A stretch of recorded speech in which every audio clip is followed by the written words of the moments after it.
Hi guys, today I'm starting fun and exciting projects for me, and I hope you will enjoy following it as well. I'm going to be talking about the buildings in the great Los Angeles area, Los Angeles County in particular, that have fascinated me for a while. And the common denominator for all of those buildings is that back in the day, they used to be something else. They weren't living spaces. They were factories, they were warehouses. In some cases, they were even Masonic temples. And now they are living quarters. They're condos, they're live, work type of facilities, but they're living quarters, and that's the common denominator for all of those properties. At some point in time, majority of those buildings were abandoned, they were dilapidated, and they went through the period of time when they were, quite frankly, neglected. And now they are thriving, they are serving their new purpose, and they've been converted. They all have gone through the process called adaptive reuse. What were those buildings before they got repurposed? How did this process actually went? The history of those buildings, the architecture, and other elements that played a role in the conversion. All of those things I will try to touch on in my future videos. And I'm pleased to start with a building that I have driven past for years. I've gone to this building and I was always curious about it. Alta Lofts, or Fuller Lofts, as it was known when it was getting converted originally. So wish me luck. I hope this series lasts a long time, but let's go. Let's get started with Alta Lofts here in a beautiful Lincoln Heights.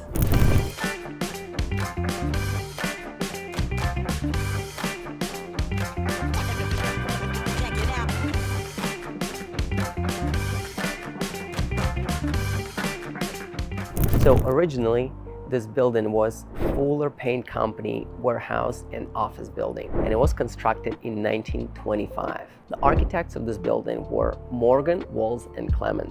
And this building has some elements of Art Deco style. Also, this building has Spanish colonial influence. And that element comes from the ornamentation that this building carries.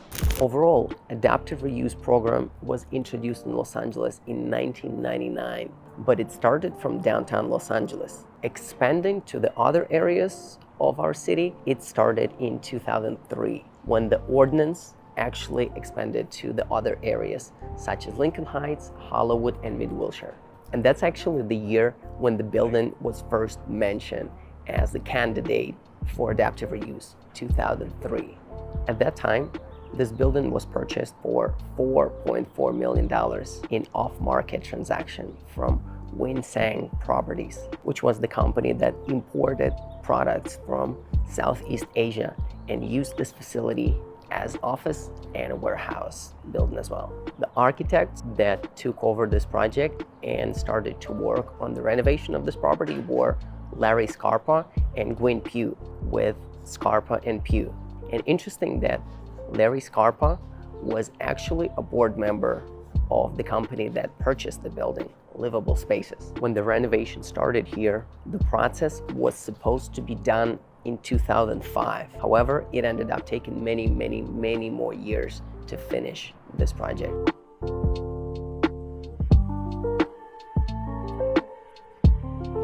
Interestingly enough, this project actually attracted a lot of attention simply because the majority of adaptive reuse projects at the time, and we're talking 2003, 2004, were happening in downtown Los Angeles. At that time, there were roughly 16 buildings and 1,800 units being converted from some other uses to the livable spaces. And this was one of the first projects that was happening outside of downtown historic core and arts district. That was something that attracted a lot of interest to this particular property and to this particular redevelopment.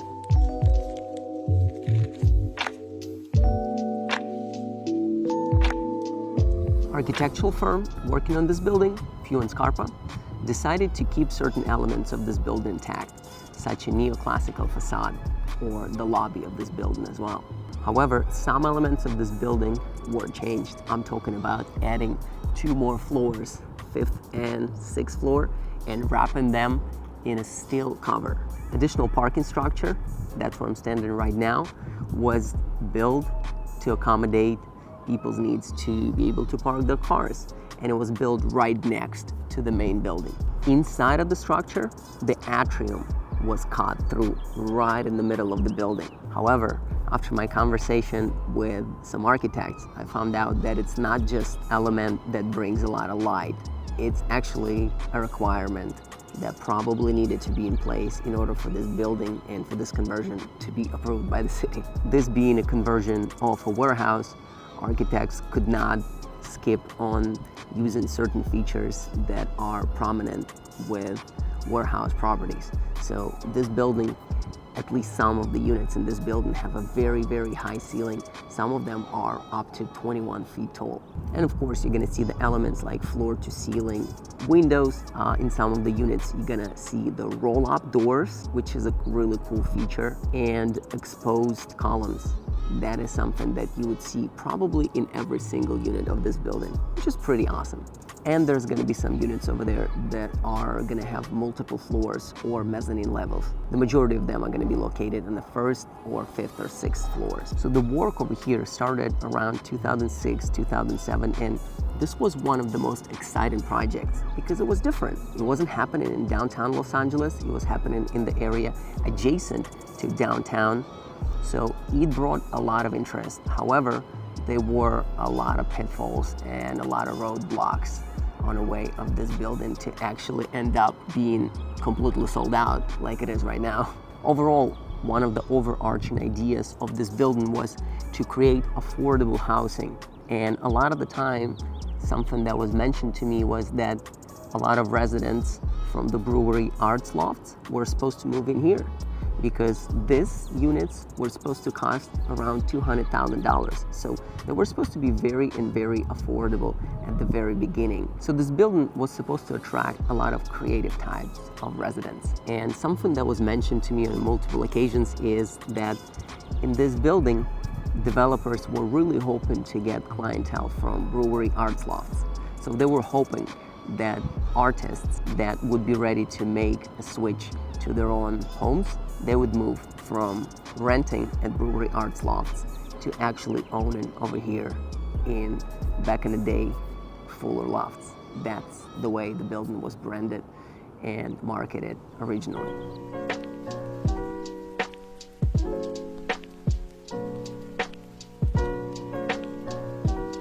So the sales office was supposed to be open in July 2007. The units that would be available over here were promised to be somewhere around $300,000 to $500,000, so pretty affordable at the time. However, something started to go wrong from the very beginning. In August of 2007, sales office was still not open and nobody could understand what was going on over here.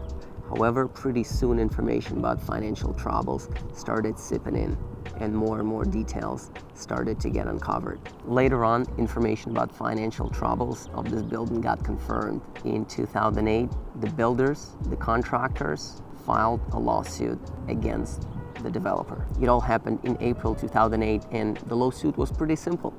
The contractors claimed that they were owed more than $11 million. They were not paid, so they walked off the site. From there, situation escalated rather rapidly, and a little bit later, in September 2007, Livable Spaces, the organization behind this building, the developer, filed for bankruptcy. We began construction as speculation, and frenzied demand drove up construction costs. And we started marketing homes as the turmoil in financial and real estate markets began. The credit crisis raised the requirements for buyers that were targeted, and the glut of higher-priced housing lowered demand for new homes overall. The impact on the Southern California economy has been dire, and for livable places, the economic downturn has proved fatal. Those were the words of a policy advocate, Joe Linton, that she said in the official statement. For a few years after that, the project was on hold before Jeff Lee from Lee Homes swooped in and finished the project as a developer.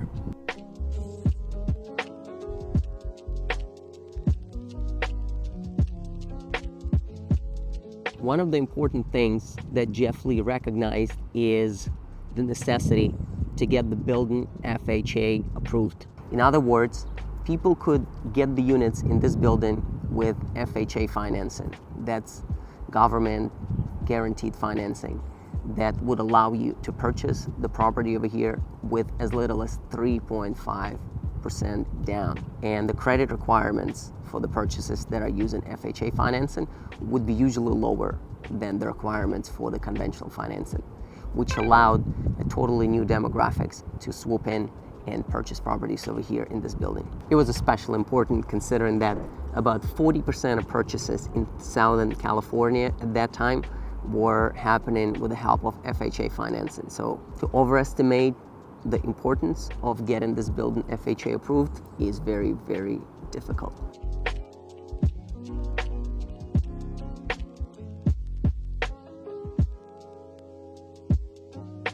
So let's talk about the location and the geography of this building overall. It is located at 200 North San Fernando Road.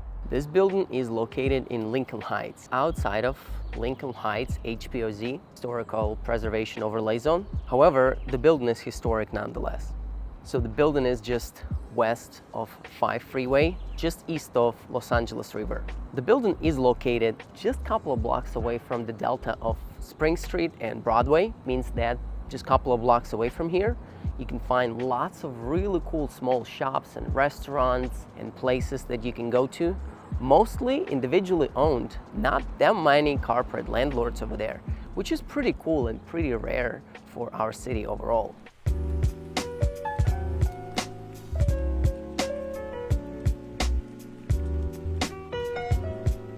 Only a few years ago, there were a couple of apartment complexes built on both sides of the building. Let me rotate the camera and show you these huge developments. So one of them and another one I'll show you in just a second. But building of these two complexes added to revitalization of this area overall. Another geographic feature of this area is close proximity of Lincoln and Cypress metro station. And that metro station was built in early 2000s, again contributing to this area getting a little bit more developed, quite frankly a little bit more gentrified as well. So if you were to take that metro, you can go as far as Long Beach in one direction and as far as Azusa in another direction, and anything and everything in between, including cool places like Pasadena, downtown, Highland Park, and many, many more.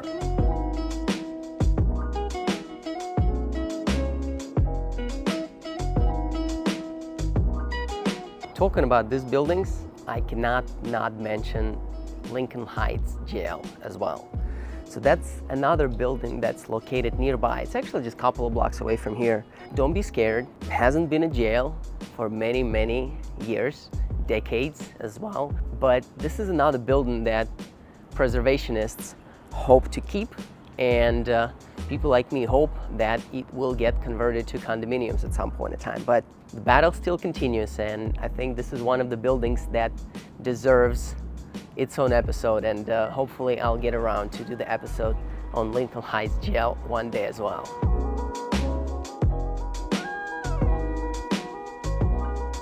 But let's talk about real estate aspect of this building and actual sales over here. And the sales over here started around 2010. That's when the first units were sold in this building. And even though first developers were hoping to get $300,000 to $500,000 for these units, considering the economic crisis that the country was in, overall downturn, the units over here started to sell around 200 grand. That was sort of common denominator for the majority of units that sold that year.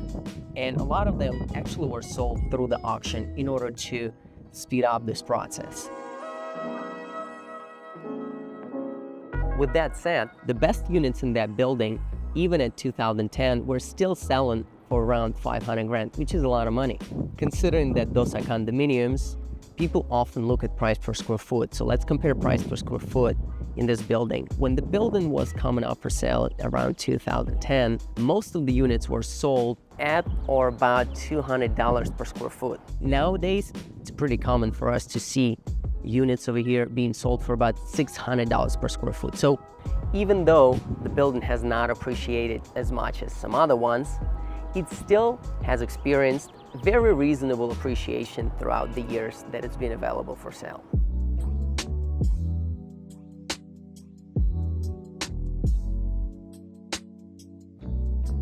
The highest sale in this building was $725,000. There were a couple of sales in the last several years, around 600 grand. However, the majority of units in this building trade somewhere around $500,000, which makes this building one of the most affordable in its category. Smallest units in this building are 670 square feet. The biggest building over here is 2,810 square feet. And that's actually the building that's available for lease right now. Check it out if you want to live in this building. Let me know if you want to see it. Most of the units in this building, though, would range somewhere around 1,000 to 1,700 square feet. So pretty conventional size if you think about it. Just as I mentioned before, the biggest unit in the building, which is unit 514, is actually available for lease at the moment of recording of this video.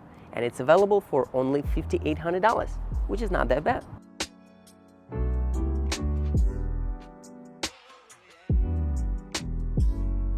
Most of the units in this building would have one story. However, there's a very good amount of units that have 2 stories or mezzanine floors as well.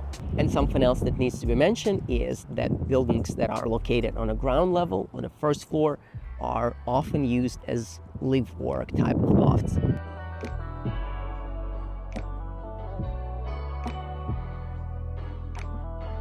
So after brewing this idea of starting to create a series of videos about buildings that undergone through adaptive reuse, I'm so glad to finally start working on this project.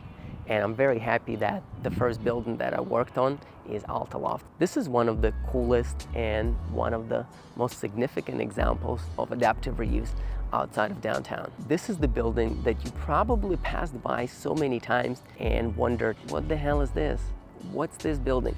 So hopefully, now you know. I'm glad to have gotten started, I'll be honest with you. Because in the end of the day, I think these buildings are amazing and they deserve to be mentioned, they deserve to be filmed, and they deserve the attention. And of course, in the end of the day, I'm a real estate broker, so if you guys are interested in buying in this building or some other buildings that undergone through adaptive reuse in Los Angeles or greater Los Angeles area overall, let me know. I will be absolutely fascinated to help you guys out because as you can see, I'm fascinated about this building.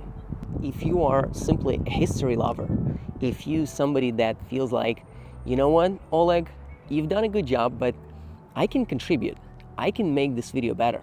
Hit me up, reach out to me.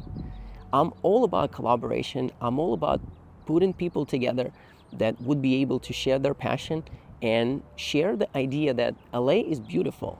It's an incredible city that we all share, and if we know its history, maybe we'll get to appreciate it even more than we do right now. So let me know.